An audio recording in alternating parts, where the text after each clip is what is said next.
Hello everyone. Hello everyone. I am your Hindi teacher and today we will complete chapter Topi Shukla class 10th। हाँ जी, जब टॉपी इफ़न के घर गया, इफ़न की दादी मर गई तो वो किसकी शरण में चला गया? अपनी नौकरानी सीता की शरण में। बात यह हुई कि जाड़े के दिन थे। मुन्नी बाबू के लिए कोट नया कपड़ा आया, कोट का नया कपड़ा आया। भैरव ने भी नया कोट बना। टॉपी को मुन्नी बाबू का कोट मिला। कोट बिल्कुल नया था, मुन्नी बाबू को पसंद नहीं था, फिर भी बना तो था उन्हीं के लिए था। तो उतरन टॉपी ने वह कोट उसी वक्त दूसरी नौकरानी केतकी के बेटे को दे दिया और वह खुश हो गया। नौकरानी के बच्चे को दे दी जाने वाली चीज़ वापस तो ली नहीं जा सकती थी, इसीलिए यह तय हुआ कि टॉपी जाड़ा खाए। जाड़ा खाए मतलब सर्दी में बिना कोट के ही रहे। अब घर में सबके लिए नए कपड़े आए थे, मुन्नी के लिए, भैरव के लिए, लेकिन टॉपी को उनकी उतरन ही मिली, उतारे हुए कपड़े मिले। हम जाड़ा ओड़ा ना खाएंगे, बात खाएंगे, टोपी ने कहा, क्यों हमने जाड़ा वाड़ा नहीं खाना, हम सर्दी से नहीं मरेंगे, हम तो बात खाएंगे, तो दाल चावल खाएंगे। तू जूते खाओगे, तुम जूते खाओगे, सुभद्रा को मारेंगे, तुम जूते खाओगे, तुम्हें और कुछ नहीं मिलेगा। आपको इहो ना मालूम कि जूता खाया ना जात पहना जात। अब टोपी ने कहा कि आपको नहीं मालूम कि जूता पहना जाता है, खाया नहीं जाता। दादी से बदतमीजी करते हो, मुन्नी बाबू ने बिगड़ कर कहा। अब मुन्नी बाबू को गुस्सा आ गया कि वो दादी से बदतमीजी से बात कर रहा है। ताका हम इनको पूजा करें? उसने कहा क्या हम इनकी पूजा करें? क्योंकि उसकी दादी उसे पसंद तो करती नहीं थी। फिर क्या था, दादी ने आसमान सिर पर उठा लिया। राम दुलारी ने उसे पीटना शुरू कर दिया। तू 10वां में पहुंच गाइल बाढ़, अब तू 10वां में 10वीं कक्षा में हो गया। सीता ने कहा, तुम्हें दादी से टराव के नाताना चाहिए। मतलब टराव का मतलब कि तुझे दादी से जुबान नहीं लड़ानी चाहिए। किनो वो तहार दादी बाड़ी, क्योंकि वो तुम्हारी दादी है, तुमसे बड़ी है। सीता ने तो बड़ी आसानी से कह दिया कि वह 10वें पहुंच गया, परंतु यह बात इतनी आसान नहीं थी।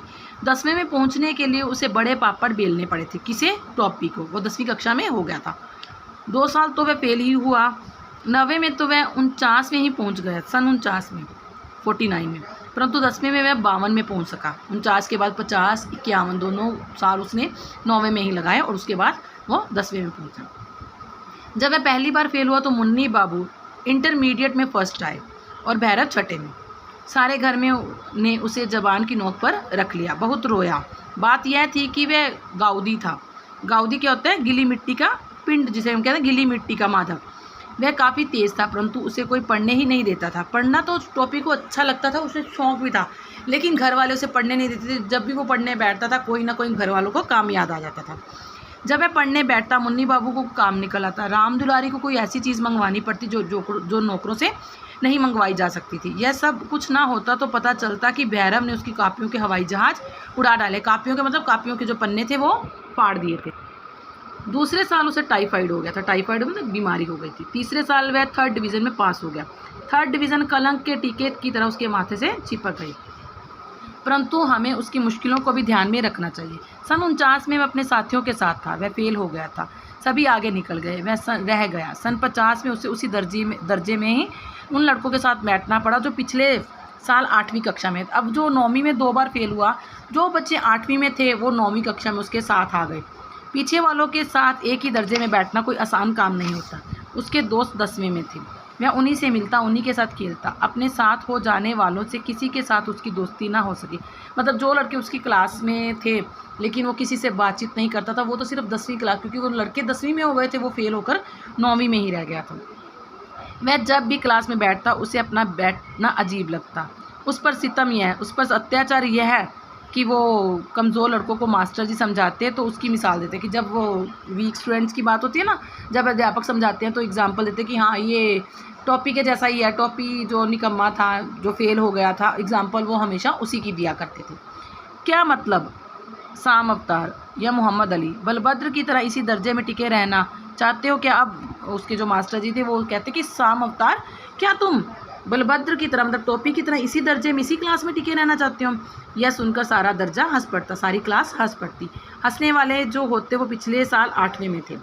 वह किसी न किसी तरह इस साल को झेल गया, परंतु जब सन 51 में भी उसे 9वें दर्जे में ही बैठना पड़ा तो वह बिल्कुल गिल्ली मिट्टी का लौंदा हो गया। मिट्टी का मतलब कि जो मिट्टी होती है ना, गीली मिट्टी, चिकना सा हो गया, क्योंकि अब तो 10वें में भी उसका कोई दोस्त नहीं रह गया था। 8वें वाले 10वें में थे, 7वें वाले उसके साथ। उनके बीच में वह अच्छा खासा बूढ़ा दिखाई देने लगा, क्योंकि उसकी उम्र ज़्यादा हो गई थी।